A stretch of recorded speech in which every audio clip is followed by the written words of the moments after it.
door to door ketika kita tidak buka gerai vaksin secara suatu tempat yang banyak vaksin, kami door to door.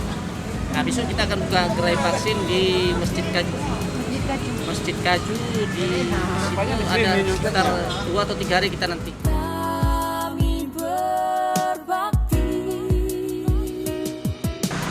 Kami dari Kamtipmas Polda Aceh siap melayani bapak-bapak untuk vaksin.